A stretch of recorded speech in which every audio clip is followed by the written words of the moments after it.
Poilano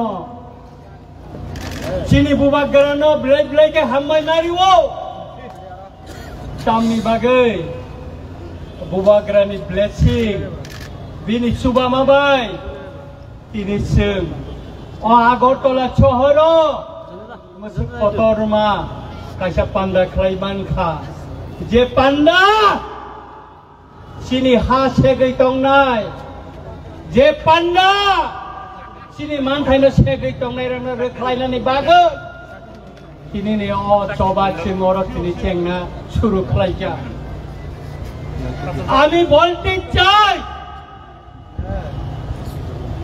কেন্দ্র সরকারকে বলতে চাই রাজ্য সরকারকেও বলতে চাই মিনিস্ট্রি অফ হোম অ্যাফেয়ার্স থেকে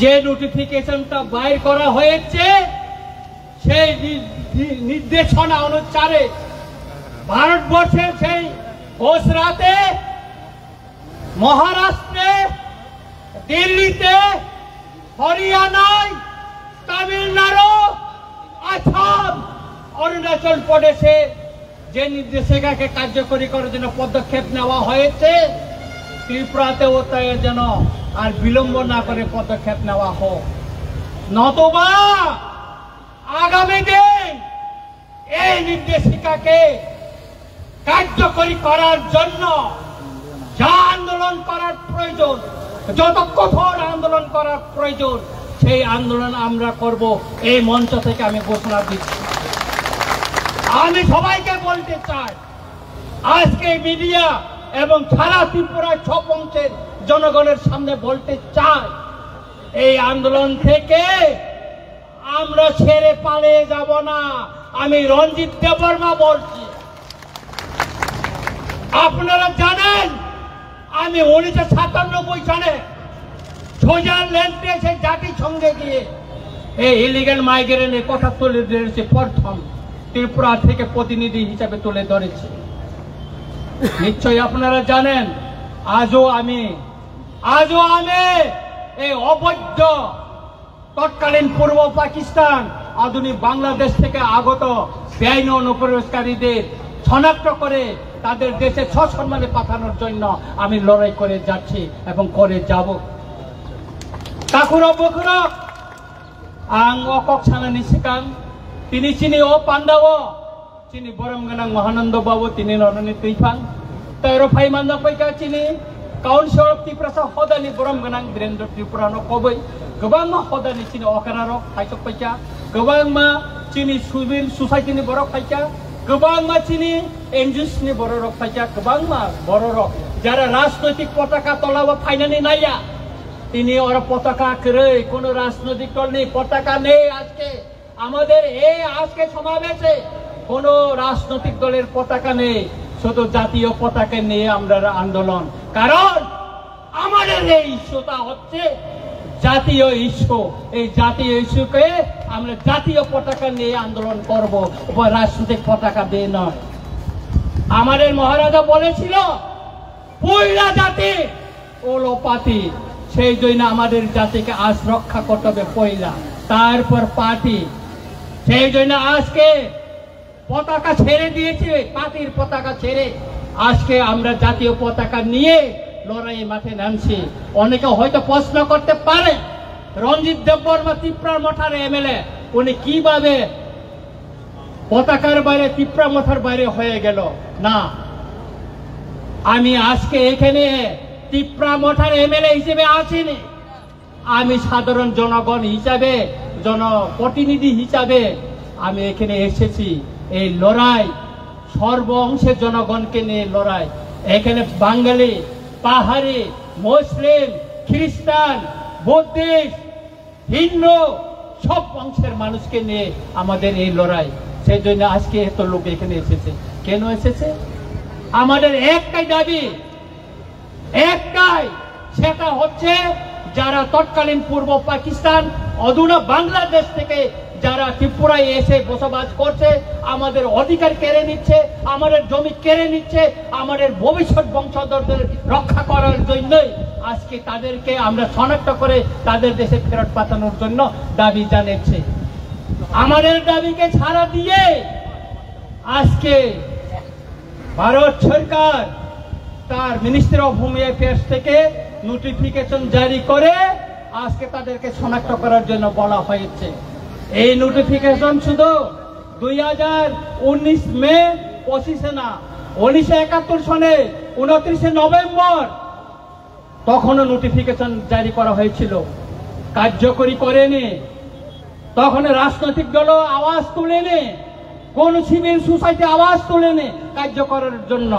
2017 বামফ্রন্ট শাসনে এই নোটিফিকেশন জারি করা হয়েছিল, কিন্তু তখন এতে লুকিয়ে রাখা হয়েছিল, কাউকে জানতে দেয়নি। তারপর 2021-এ এখানে বিজেপি এলএন সরকার আসার পরও 2021-এও নোটিফিকেশন জারি করা হয়েছে মিনিস্টার অফ হোম অ্যাফেয়ার্স থেকে, কিন্তু এটাকে লুকিয়ে রাখা হয়েছে। কিন্তু 2025-19 মে যে নোটিফিকেশনটা জারি করা হয়েছে তার কপি রঞ্জিত দেববর্মার কাছে এসে পৌঁছেছে। কেন? রঞ্জিত দেববর্মা চিঠি লিখেছে মিনিস্টার অফ হোম অ্যাফেয়ার্সকে, সেই জন্য এসেছে, সেই জন্য জনগণ জানতে পেরেছে এবং জনগণকে নিয়ে আমরা মাঠে নেমে পড়েছে। এই আন্দোলন যতদিন পর্যন্ত একজনও যদি ত্রিপুরা রাজ্যে ভারতবর্ষে যদি অবৈধ অনুপ্রবেশকারী থাকে ততদিন চলবে। কারণ এই বেআইনি অনুপ্রবেশকারী আমাদের দেশের নিরাপত্তা সার্বভৌমত্বের জন্য বড় একটা হুমকি। আপনারা জানতে পারছেন সে কাশ্মীরে পেহেলগামে অ্যাটাক হওয়ার পর কি অবস্থা ভারতবর্ষে, তারপরে ভারতের স্বরাষ্ট্র মন্ত্রণালয় এই পদক্ষেপ নিয়েছে। আপনারা জানেন সেই আমেরিকা থেকে অবৈধ অভিবাসীদের প্লেনে করে হাত পা বেঁধে সেই পাঞ্জাবে ফেলে দিয়ে গেছিল। কেন?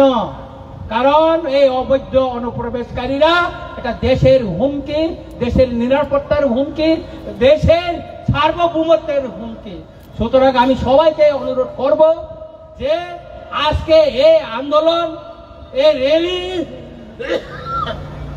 কোন জনগোষ্ঠীর বিরুদ্ধে না, কোন জাতি ধর্মের বিরুদ্ধে না, এটা বেআইনি অনুপ্রবেশকারীদেরকে শনাক্ত করে তাদের দেশে পাঠানোর জন্য এবং কেন্দ্র সরকারের যে নির্দেশনা তাকে কার্যকরী করার জন্য এই আন্দোলন আগামী দিনে চলবে।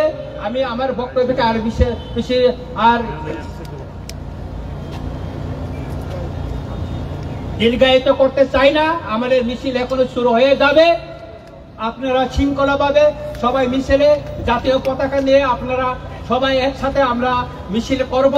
এই মিছিল শেষে আপনারা নিরাপদভাবে সবাই আপনারা বাড়িতে চলে যাবেন। আগামী দিন আন্দোলনের জন্য আপনারা প্রস্তুত থাকুন। আজকে আমি ধন্যবাদ দিতে চাই আমাদের মিডিয়া ভাইদের যারা আজকে এই আন্দোলনকে কভারেজ করার জন্য এসেছেন, এবং আমি এখানে আরো প্রশাসনকে ধন্যবাদ দিতে চাই, কেননা ওনারাও আমাদেরকে আজকে অনুমতি দিয়ে এই শহরে আন্দোলন করতে দিয়েছেন।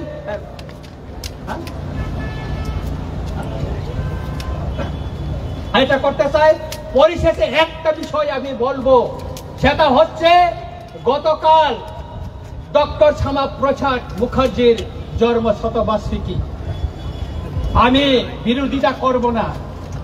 মাননীয় মুখ্যমন্ত্রী মহোদয় দীর্ঘদিনের আমাদের রাজআমাল থেকে সেই জমি, সেটা ছিল লাল মহল ছিল, রাজআমালে এটা ট্রেজারি ছিল, সেটা বামফ্রন্ট আমলে সেই জমিটাকে দখল করে সেখানে টাউন হল করা হয়েছে। আমরা বিরোধিতা করিনি, টাউন হল থাকুক, আমরা বিরোধিতা করিনি।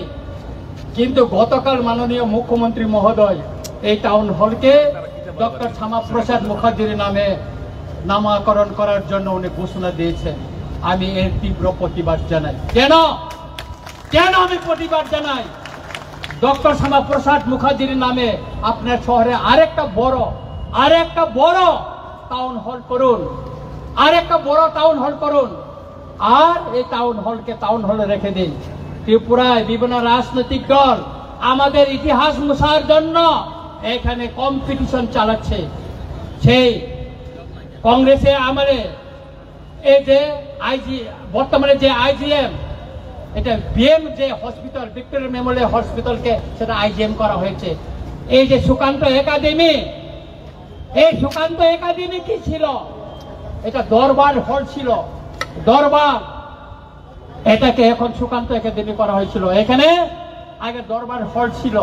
এইভাবে ত্রিপুরার ইতিহাসকে মুছে দেওয়ার জন্য সেই আস্তবলকে স্বামী বিবেকানন্দ ময়দান ঘোষণা করা হয়েছে। এটা আমরা মেনে নিব না। আমরা অনুরোধ করব মাননীয় মুখ্যমন্ত্রীকে, বিনয়ের সঙ্গে অনুরোধ করব, মাননীয় মুখ্যমন্ত্রী মহোদয়, আপনি আরেকটা জায়গায় অনেক কোটি টাকায় শীততাপ নিয়ন্ত্রিত একটা ডক্টর শ্যামাপ্রসাদ মুখার্জির নামে আপনি আরেকটা হল করুন, টাউন হল করুন। তাতে আমাদের এটা আমাদের কোনো আপত্তি থাকবে না। কিন্তু এই টাউন হলকে আপনি ডক্টর শ্যামাপ্রসাদ মুখার্জির নামে নামকরণ করে আপনি বিতর্ক হবেন না, কারণ কেউ করেনি। আমি ধন্যবাদ দিতে চাই আমাদের প্রাক্তন মুখ্যমন্ত্রী বিপ্লব দেব জিকে। তিনি থাকাকালীন আমাদের বরমুরাকে হাতাইকত, গন্ধ সরকার, গন্ধাতিসা, তারপর আগরতলা এয়ারপোর্টকে তিনি মহারাজা বীর বিক্রম মহারাজার নামে তিনি করে গেছেন। সেই জন্য ওনাকে আমি ধন্যবাদ জানাই। তাই আমি মাননীয় মুখ্যমন্ত্রীকে অনুরোধ করব, বিনয়ের সঙ্গে অনুরোধ করব, এই যে টাউন হলকে আপনি যে ডক্টর শ্যামাপ্রসাদ মুখার্জির নামে যে নামকরণের ঘোষণা দিয়েছেন সেটাকে প্রত্যাহার করে নিয়ে অন্য জায়গায় ওনার নামে সসম্মানে ওনার স্ট্যাচু বানিয়ে ওনার জন্য একটা শহরের ভিতরে জায়গা দেখে ওনার নামে করুন, তাতে আমাদের কোনো আপত্তি থাকবে না।